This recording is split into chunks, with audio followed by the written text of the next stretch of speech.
नमस्कार दोस्तों, मैं अजय कुमार अजीत हार्दिक स्वागत करता हूं आप सभी का। तो दोस्तों, इसी क्रम में आज हम बात कर रहे हैं बौद्ध धर्म की।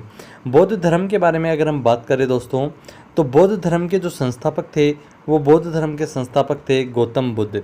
इन्हें दोस्तों एशिया का ज्योतिपुंज यानी कि लाइट ऑफ एशिया कहा जाता है। लाइट ऑफ एशिया किसको कहा जाता है दोस्तों? गौतम बुद्ध को कहा जाता है। और यही गौतम बुद्ध दोस्तों बौद्ध धर्म के संस्थापक थे। लाइट ऑफ एशिया या दोस्तों एशिया का ज्योतिपुंज किसको कहा जाता है? गौतम बुद्ध को कहा जाता है। ध्यान में रखना है, इंपॉर्टेंट है दोस्तों एग्जाम की दृष्टि से। गौतम बुद्ध का जन्म दोस्तों 563 ईसा पूर्व में कपिल वस्तु के लुम्बिनी नामक स्थान पर हुआ था दोस्तों। कपिल वस्तु के लुम्बिनी नामक स्थान पर 563 ईस्वी में गौतम बुद्ध का जन्म हुआ था दोस्तों।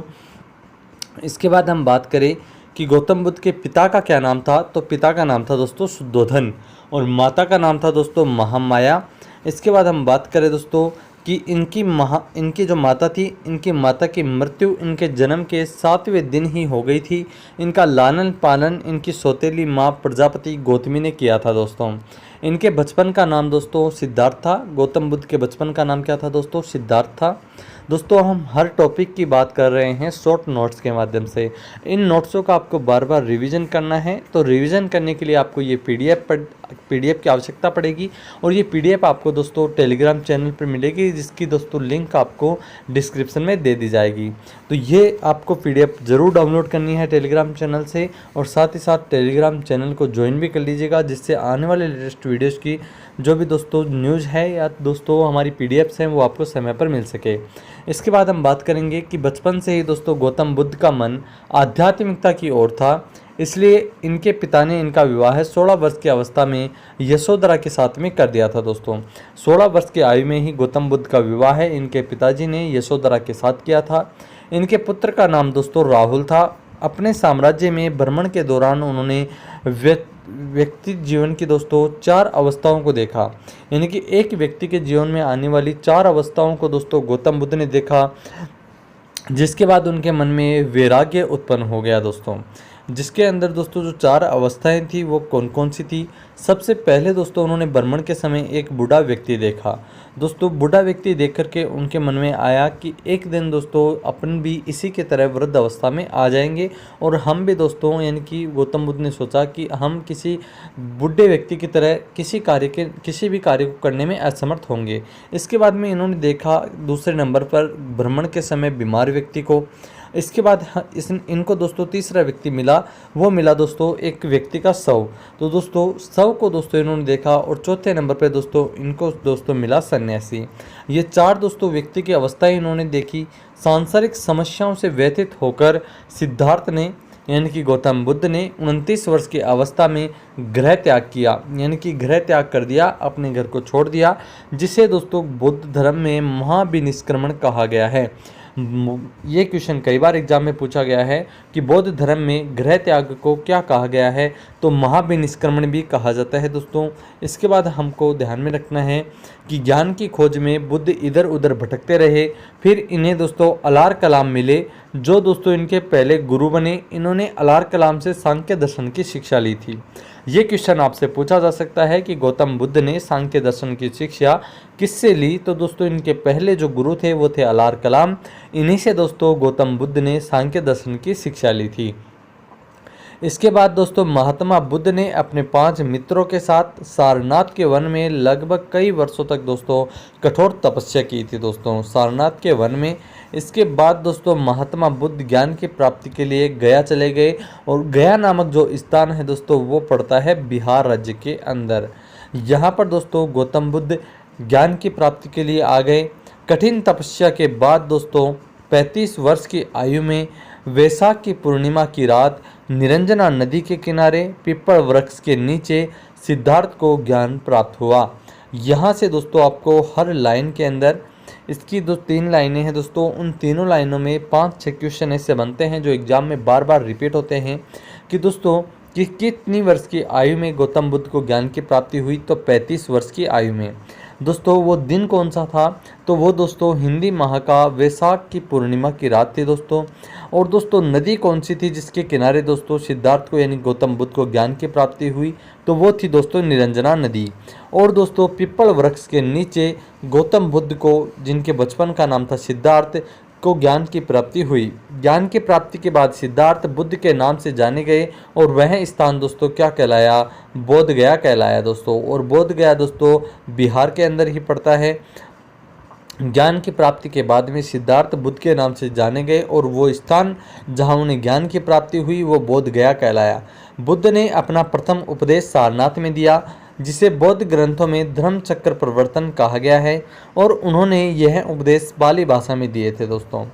नोट की अगर हम बात करें कि यहाँ से विशेष बात क्या बनती है, तो दोस्तों बुद्ध ने अपने सर्वाधिक उपदेश कौशल देश की राजधानी श्रावस्ती में दिए थे दोस्तों। ये क्वेश्चन कई बार पूछा गया है कि बुद्ध ने सर्वाधिक उपदेश कहाँ पर दिए, तो दोस्तों श्रावस्ती में दिए थे। महात्मा बुद्ध ने दोस्तों 4 सत्य कथन कहे थे। वो 4 सत्य कथन कौन कौन से हैं, तो वो आपको ध्यान में रखना है। ये आपको दोस्तों एक बड़े क्वेश्चन के अंदर पूछा जा सकता है। हाई लेवल की जो एग्ज़ाम्स होती हैं उनमें आपको ये क्वेश्चन जरूर देखने को मिलेगा। तो वो दोस्तों जो 4 जो सांसारिक दोस्तों दुख थे उनके बारे में बताया है। संसार दुखों से भरा है। पहली बात ये दोस्तों 4 सत्य वचन बताए। उनमें दोस्तों पहला जो सत्य वचन था वो था महात्मा बुद्ध का कि संसार दुखों से भरा हुआ है। दूसरा जो सत्य वचन था वो था हर दुख का कोई न कोई कारण होता है।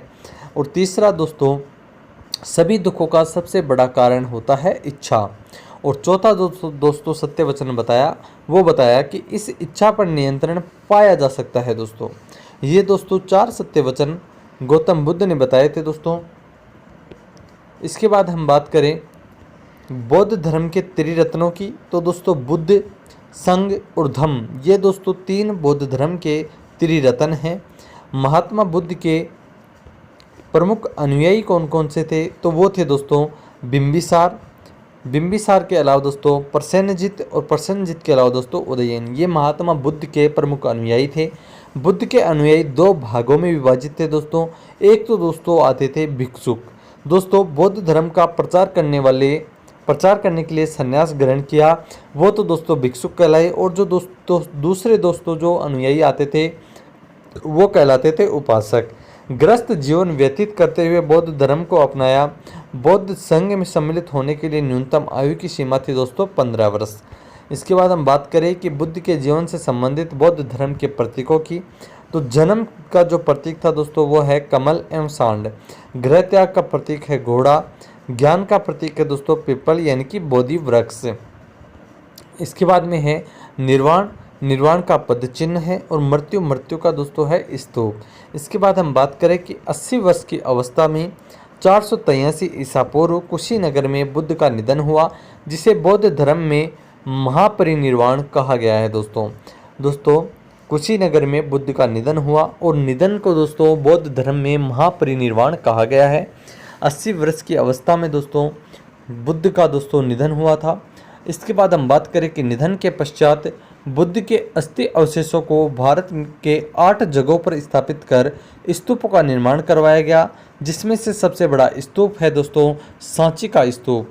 इसके बाद हम बात करें कि महात्मा बुद्ध की मृत्यु के बाद बौद्ध धर्म के प्रचार प्रसार के लिए 4 बौद्ध संगतियों का आयोजन किया गया दोस्तों। तो दोस्तों 4 बौद्ध संगतियों का आयोजन किया गया। वो कौन कौन सी 4 बौद्ध संगतियाँ थी उनकी हम बात कर लेते हैं एक एक करके, क्योंकि इन बौद्ध संगतियों से दोस्तों बहुत ही ज़्यादा क्वेश्चन पूछा गया है एग्जाम्स में। तो दोस्तों आपको इनको ध्यान से देखना है। तो अब बात कर लेते हैं 4 बौद्ध संगतियों की। तो दोस्तों अब बात कर लेते हैं प्रथम बौद्ध संगति की। प्रथम बौद्ध संगति का दोस्तों पहला क्वेश्चन यही पूछा जाता है कि किस स्थान पर हुई, तो ये दोस्तों राजगृह नामक स्थान पर हुई थी, सप्तपर्णी गुफा में। ये दोस्तों प्रथम बौद्ध संगति राजगृह नामक स्थान पर सप्तपर्णी गुफा में हुई। इसका जो समय था दोस्तों वो था 483 ईसा पूर्व। अध्यक्ष इसके थे दोस्तों महाकश्यप, और शासनकाल दोस्तों इस समय अजातशत्रु का था, जो कि हर्यक वंश के दोस्तों शासक थे। उद्देश्य क्या था दोस्तों प्रथम बौद्ध संगति का, तो ये था दोस्तों बुद्ध के उपदेशों को 2 पिटकों विनय पिटक तथा सूत पिटक में संकलित किया गया। ये दोस्तों उद्देश्य रहा प्रथम बौद्ध संगति का कि बुद्ध के द्वारा जितने भी दिए गए उपदेश थे उनको दो पिटकों, एक तो विनय पिटक और एक सूत पिटक, इनमें संकलित किया गया था। इसके बाद हम बात करते हैं दोस्तों द्वितीय बौद्ध संगति की। तो दोस्तों द्वितीय बौद्ध संगति के का जो स्थान रहा वो रहा वैशाली और समय था दोस्तों 383 ईसा पूर्व में। अध्यक्ष थे दोस्तों इसके साप कमीर और शासनकाल दोस्तों काला शोक का था उस समय, जो कि शिशुनाग वंश के दोस्तों शासक थे। दोस्तों इसके बाद हम बात करते हैं इसका उद्देश्य क्या था। तो दोस्तों द्वितीय बौद्ध संगति का उद्देश्य था अनुशासन को लेकर मतभेद के समाधान के लिए बौद्ध धर्म स्थापित एवं महासंघिक दो भागों में बट गया। इसके बाद में है तृतीय बौद्ध संगति।